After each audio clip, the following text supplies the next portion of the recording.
Hello there, I'm Pigalius, and I am a millennial. See, I know, boo. I think I would get a more positive response to a sentence if I told you that just for fun, I like to go to old people's homes and just line up all the old folks and do a big clothesline down all of them, just knock all of them down like bowling pins. But yes, I'm a millennial, and I've got to say, I don't feel as though my nostalgia has been catered to enough recently. An entire Modern Warfare 2 2009 remaster of the entire suite of multiplayer maps, literally less than a week ago. It's not enough for me. That's not enough. I need more. I need more of an injection. Fortunately, 343 have come in completely clutch with this new set of Halo 3 remastered maps with one addition. Now, the reason for this, I think, though kind of cold and very corporate, is I still kind of like it. I think it's quite cool. 343 with Halo have paired up with Mountain Dew for the first time in a while, as far as I know. And they've done these cool, like, throwback Mountain Dew cans.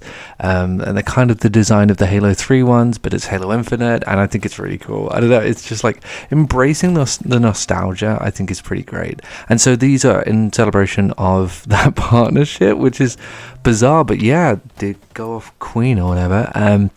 So in addition to the Halo 3 maps, we also have a Mountain Dew themed map. Now, in order to get into these, I think, this is where we should start. I'm not actually overly impressed by this map in terms of just it being a map and layout and stuff like that. I feel as though I've seen this map 1,000 times before in this game. Now it looks like every generic Forge edition map that they add reminds me a little bit of a map from Halo 1 and also kind of midship vibes thrown in there too. But of course the Mountain Dew part comes in something that is actually quite cool in the map and something that I really like. And I shouldn't because it's so lame, but like the bottom layer of the map is partially flooded, and I mean the floor, not the entire map. So there's a slight puddle on the floor, and it's Mountain Dew. It's a green puddle, and it's like I think it's kind of like steaming up as well. So I don't know what the deal with that is, but it is a really cool addition and adds a bit of a visual flair to the map. So overall, not overly impressed by the map, but it has some cool additions. In terms of the other maps, I realised with this update, and this is something that I always sort of felt, that I love the art style for this game, and I like the aesthetic of the Forge pieces that they introduced in this game too. I think they're great. Excuse me.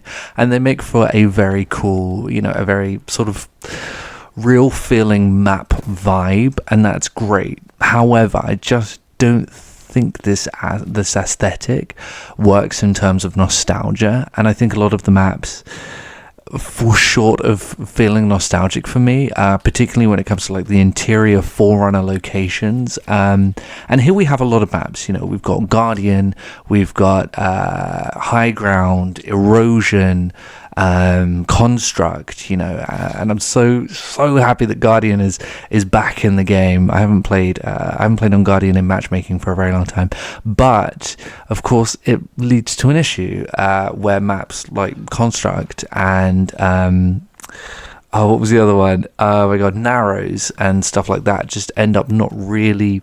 They look great, and I think that this version looks fantastic. It's absolutely stunning. It's such a gorgeous looking map. But now it's set in a sort of Halo 1/2 era library, as in a Halo library, not a keep your mouth shut library. And it looks fantastic, and the panels look excellent. But at no point did I ever feel as though I was playing on the original map. It just didn't feel like it, which is, it's a bit of a shame. But and in case of Narrows, yeah, I mean, it's sort of intentional. It's called Banished Narrows, so it is a different spin on it, but it still didn't feel very, true to form. However, with Guardian, it's tremendous, absolutely fantastic. I think this is a beautiful remaster of the map, and actually I think looks a little bit better than the original to an extent. High Ground is fantastic, and Erosion is spooky. I do not know how they pulled that off, because it looks tremendously similar to the one in Halo 3, and a very good job. I do not know, I don't even want to know how they did that. That is insane. It's absolutely crazy, because these of course are all forged maps. There's also also a 20 tier battle pass. I don't know much about that. I'm not really too fussed about the battle passes. There's the first operation. No, it didn't bring firefight with it. I really don't know when we're going to get that. And there is a change to the background in the menu, which is pretty cool, actually.